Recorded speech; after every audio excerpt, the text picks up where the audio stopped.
Once you know when to plant creeping phlox, you can go ahead and get it going, but be sure to wait until the soil is warm enough before planting. Creeping phlox, Phlox subulata, is a common plant that produces a colorful spring carpet of soft pastel hues. They are easy to grow perennials that come back consistently every season. Little care and maintenance are needed for this plant.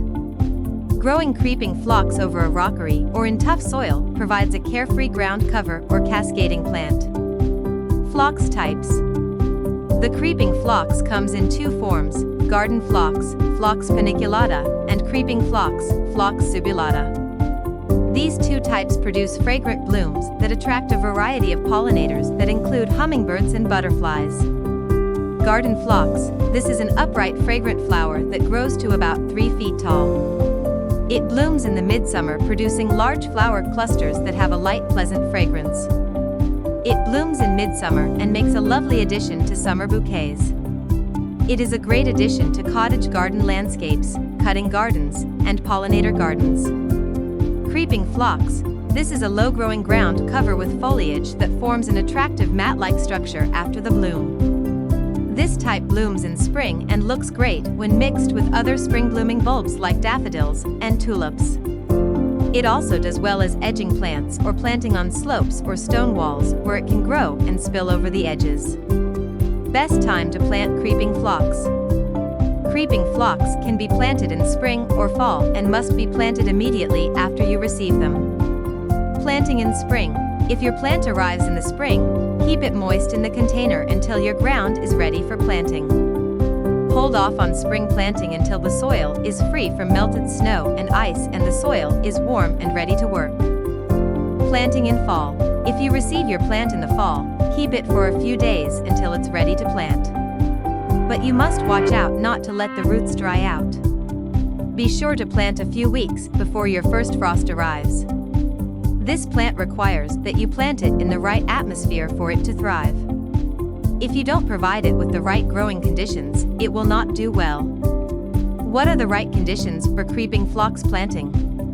Soil of phlox is tolerant to most garden soils, but it thrives in well-drained soils, particularly in the northern areas where spring snow drains slowly. Waterlogged damp spring soil can't rot dormant phlox roots. You may add peat moss or compost to the garden to improve drainage and create a better growing environment. Light. Both varieties of phlox love to enjoy the full sun, although the garden phlox can take a little shade in the afternoon. Spacing. Your phlox must be spaced to give them the growing space they require to thrive. Garden phlox should be planted about 18 inches apart, while creeping phlox should be planted about 2 feet apart.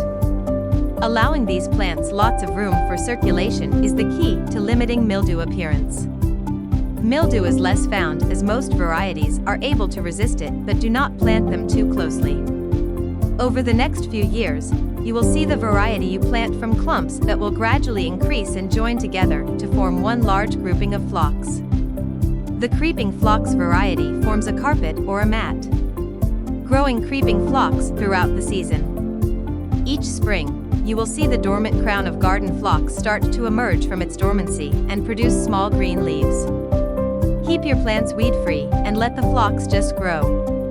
Eventually, tall stalks will start to shoot skyward from the base of the plant. Spring sunshine encourages the creeping phlox bloom. A few weeks of sunshine and the creeping phlox will be covered in colorful blooms. The bloom continues until the weather turns to summer heat, but you might find a few flowers come back during the cooler summer or fall. Water your phlox regularly until they become established. Once established, they don't need much water. Seasons with regular rainfall do not require you to water your phlox. They are drought tolerant, but they struggle with waterlogged soil. If you liked this video, don't forget to like and subscribe.